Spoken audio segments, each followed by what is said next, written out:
If I could be both priced out and then become a gentrifier in the same city, that it must be bigger than just, individuals moving places. There must be something bigger going on. Peter Moskowitz is a journalist, former longtime New York City resident, and author of How to Kill a City, a book exploring the concept of gentrification across the United States. I, had been priced out of the neighborhood I grew up in, but then I realized I was getting the same kind of glances from people in Brooklyn that I was giving people in the West Village, like the look of like, what are you doing in my neighborhood? And I felt bad, I felt like I don't necessarily even want to be here either. Peter's frustration with neighborhoods transforming is a familiar story for many New York City residents, especially the woman sitting next to him. My name is Alicia Boyd, and I have lived in Brooklyn all my life. Alicia is a housing activist in Prospect Lefferts Gardens. Her primary focus is preventing residential displacement by fighting rezoning. Anyone could find out what their zone is. Basically, New York City is divided into zoning districts like manufacturing, commercial, or residence. Residence districts are then categorized from R1 to R10, with R10 having the most density and potential for more real estate, and R1 having the least. Well, the zone is an R5. But if I buy that house, I can only add one more story. That's not going to really make me any money. So I would like to change that zone. That's a good idea. In Bushwick, council members Reynoso and Espinal have proposed plans to curb tenant displacement by increased rent and real estate development. But the problem is larger than affordable housing. Housing is a right. Fight. Housing is a right.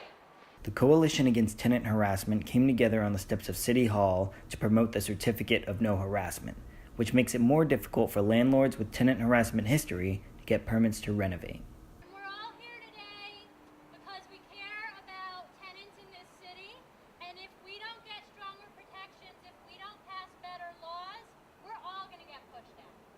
So each item on this list. Unraveling the paper and heading the protest is senior campaign advisor for the Association of Neighborhood and Housing Development, Emily Goldstein. Bushwick is a rapidly gentrifying neighborhood. Probably the biggest concern across the board in every neighborhood that was worried about rezoning was displacement of existing residents. A lot of harassment happens in between the time that a neighborhood is announced as a rezoning site or there's a rumor even of a rezoning. In that period of time, harassment is a huge problem.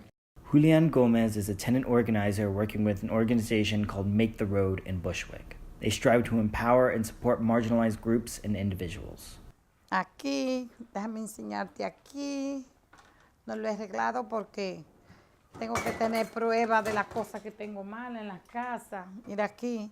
Sophia Green claims she has lived in her apartment for 1 year and is paying around $2,000 a month in rent. She says she has been living with no heat or hot water for 6 months. Without basic amenities, Sophia relies on the help of her family and people like Julian.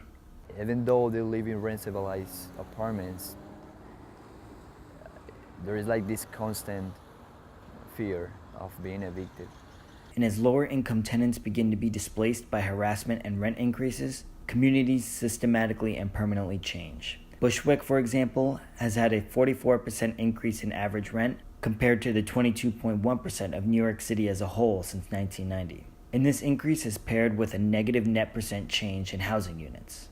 Basically, there are less houses and higher rents. Not to generalize, right? But like most landlords are in it for the money, right? It's a business. They own a building, they rent it out, they make their money. Plenty of landlords follow the rules and follow the laws, but too many of them don't. While Emily seems to support action in a more traditional way, Alicia Boyd believes long-lasting effects require more extreme change. Only thing that has to happen is a financial crisis. Money is pouring into the city like never before, and money talks, and that money influences people. And so as long as that money is flowing, that's going to keep this engine moving forward. And really the answer is to curtail that money. And the only thing that's going to curtail that money is a major financial crisis.